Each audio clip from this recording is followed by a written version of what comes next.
SIR আবহে রাজ্য জুড়ে সভা করেছেন তৃণমূলের সাধারণ সম্পাদক অভিষেক ব্যানার্জি। নিজের নির্বাচনী কেন্দ্র বারুইপুরে সেখানে সভা করা তিনি শুরু করেছিলেন এবং 13ই জানুয়ারি অভিষেক সভা করেছেন কোচবিহারে।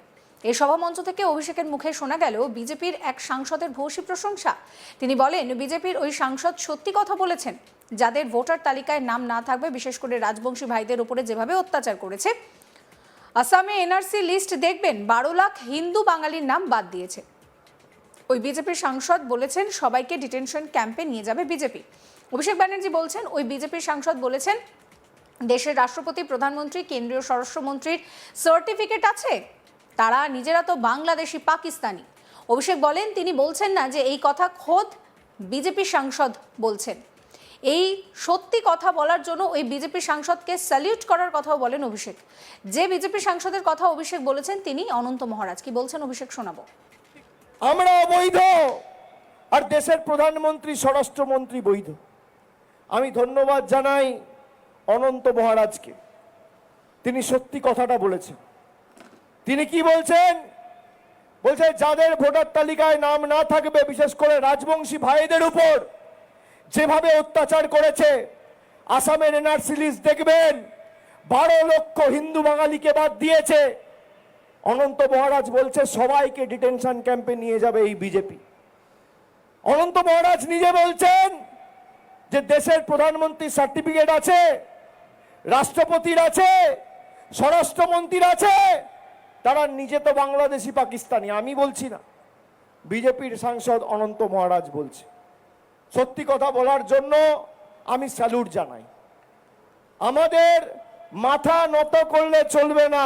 আপনারা বলুন তো, আমাদের এই যে টাকা আটকে রেখেছে, আপনারা চান আমরা এদের পায়ে ধরি, মাথা নত করি, বশ্যতা স্বীকার করি, আত্মসমর্পণ করি, মেরুদণ্ড বিকিয়ে দিই? চান?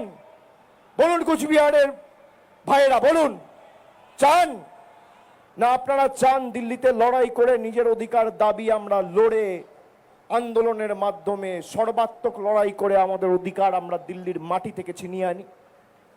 আমরা আমাদের লড়াই আগামী দিন দিল্লি অবধি নিয়ে গিয়ে আমাদের অধিকার কি, ওই 100 দিনে গেছিলাম, মনে আছে তো? 2024 সালে 59 লক্ষ জব কার্ড হোল্ডারের অ্যাকাউন্টে ডাইরেক্ট টাকা আমাদের সরকার পৌঁছে দিয়েছে। হাইকোর্ট, সুপ্রিম কোর্টে মামলা হয়েছে, বাংলার মানুষ জিতেছে, বিজেপি হেরেছে। তাই আবার হামলা। বাংলার মানুষকে বাংলাদেশি বলে দাগিয়ে দাও, বার করে দাও। এটা আমাদের অধিকারের লড়াই, আমাদের অস্তিত্বের লড়াই। খালি তৃণমূল বনাম বিজেপি নয়, বাংলার মানুষ বনাম বিজেপি। আমরা বাংলায় কথা বলি বলে যদি বাংলাদেশি হই, তাহলে নিশীথ প্রামাণিক, দিলীপ ঘোষ, শুভেন্দু অধিকারী, সুকান্ত মজুমদাররা কোন ভাষায় কথা বলে? যখন জয় বাংলা বলবেন তখন গর্ব করে বলবেন জয় বাংলা। এটা আমাদের ঐতিহ্য, আমাদের পরিচয়। এই বাংলার মাটিতে দেশের রাষ্ট্রপতি এসে বলেছেন জয় বাংলা। কোচবিহারের সভামঞ্চে দাঁড়িয়ে এই মন্তব্যই করেছেন অভিষেক ব্যানার্জি। অভিষেক বলেন, কোচবিহারের 9টি বিধানসভার মধ্যে তৃণমূলের পক্ষে 9-0 করতে হবে। যে কটা আবর্জনা রয়েছে তাদেরকে সাফ করতে হবে। অভিষেক বলেন, এরা আমাদের ভাষা সংস্কৃতি জানে না, মনীষীদের অপমান করে। কি বলছেন তিনি শোনাবো।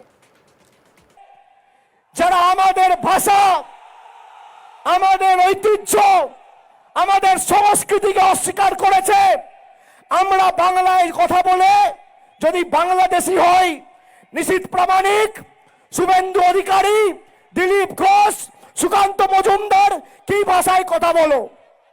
কি ভাষায় কথা বলো?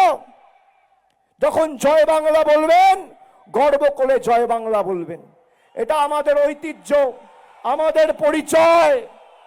এই বাংলার মাটিতে দেশের রাষ্ট্রপতি এসে জয় বাংলা বলে গেছে, অমিত শাহ তো কোন ছাড়।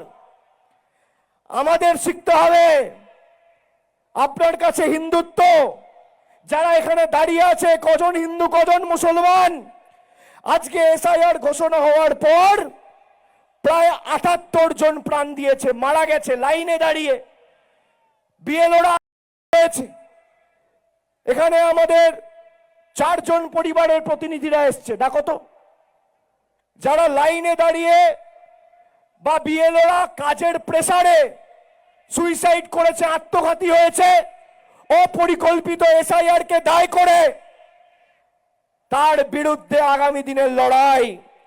যারা বাংলার মানুষকে প্রাণে মারতে চেয়েছে, বিএসএফ দিয়ে বছরের পর বছর শ্রমিক, কৃষক, চাষিদের অত্যাচার করেছে।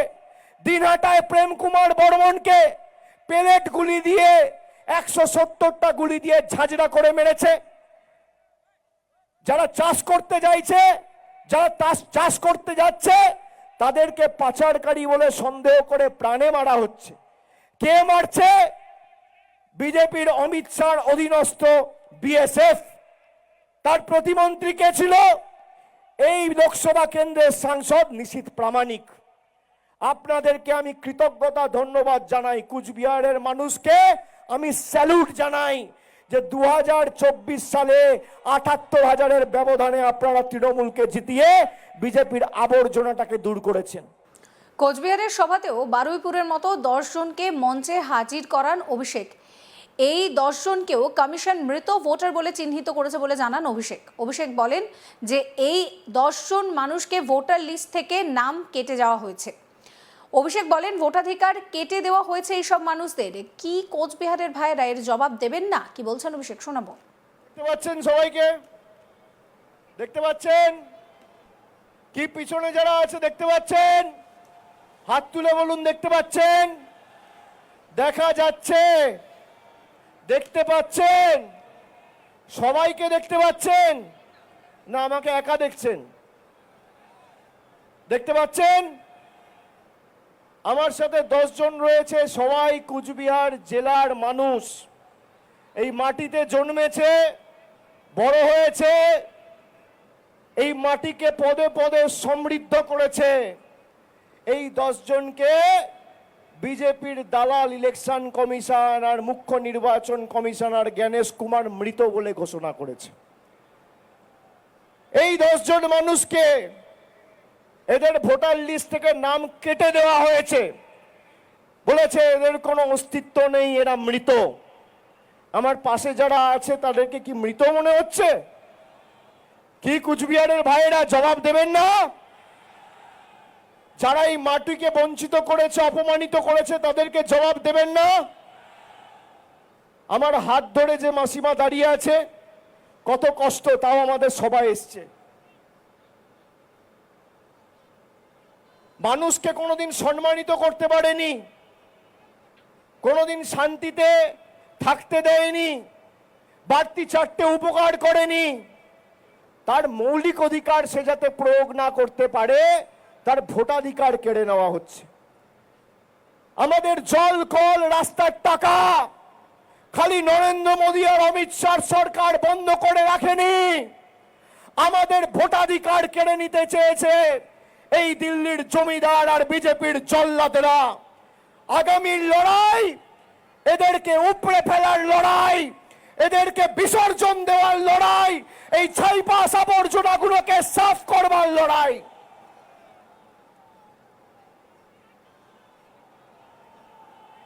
রক্ত গরম হয় এসব দেখে? রক্ত গরম হয়?